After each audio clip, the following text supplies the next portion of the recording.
All right, we do our research. All right, Dave, tell them what we mean when we do our research. And speaking of that, guys, hey, there's a store out there. Tell them where they can go to get these awesome shirts now. Oh, shit, yeah, get that right at ttft.live and hit shop in the menu. It'll take you right to all the awesome products that you're seeing on the screen. Now. All right, we do our research, and we did a hell of a lot of research for this one, so strap in. No Country for Old Men is included in the 1001 movies you must see before you die, compiled by the writer, producer, critic Steven Schneider. It is also in the official top 250 narrative feature films on Letterboxd. This was written and directed by the world famous or infamous Coen brothers. It is based on the novel by Cormac McCarthy. Starring Javier Bardem, Tommy Lee Jones, Josh Brolin.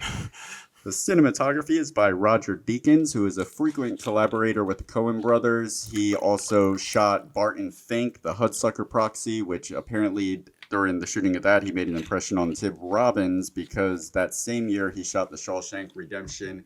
And then the next year, in 1995, he shot Dead Man Walking, which was directed by Tim Robbins.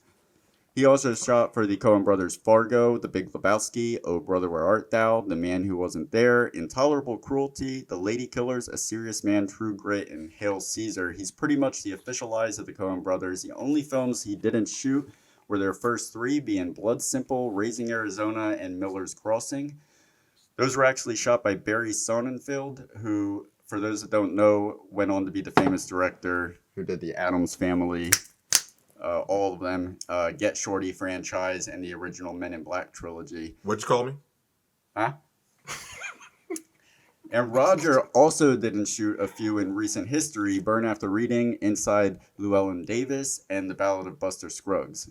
Some of the other films that Roger Deakins shot outside of the Coen brothers universe, because this guy is a legend, so I had to bring these up.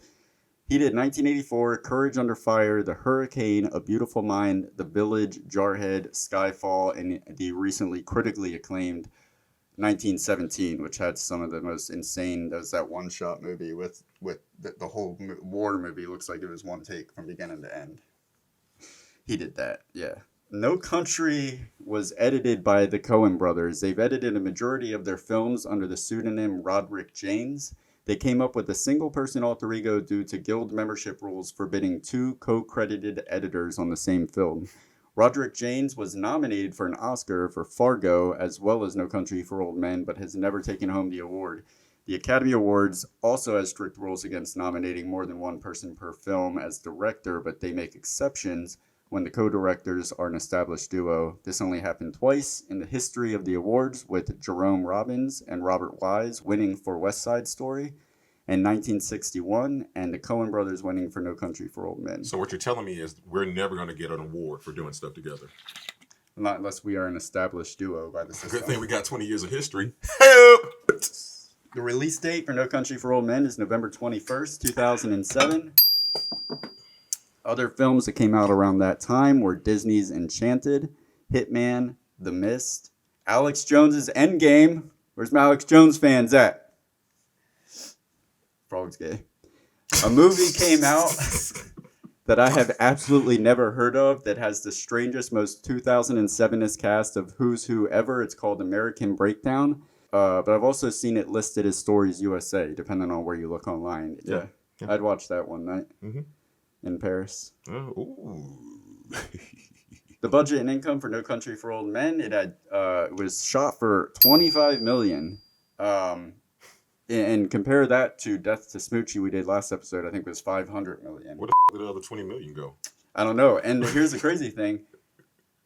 Let me get back to that. Okay, that'll be in the facts. There you go. There's a lot of money went to something crazy for No Country for Old Men. Yeah, blow. Close. It starts with a B. Bitcoin. It brought in a little over $1 million on its opening weekend, with a present worldwide gross of $171,627,166.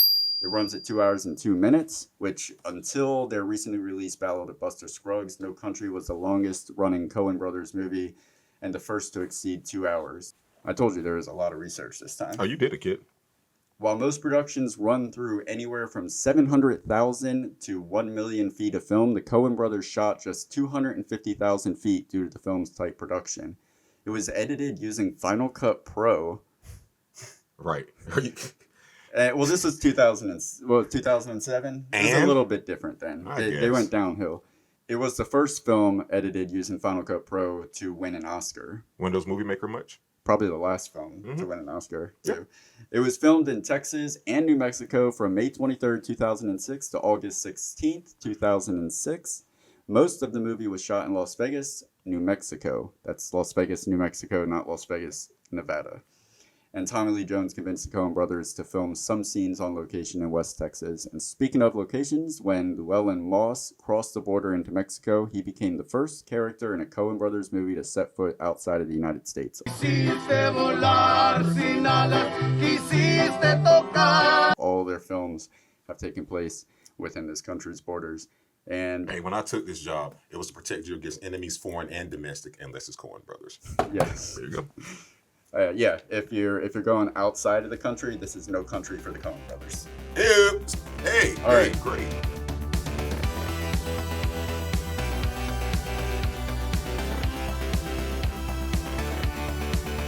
Why don't you subscribe? It'll last longer.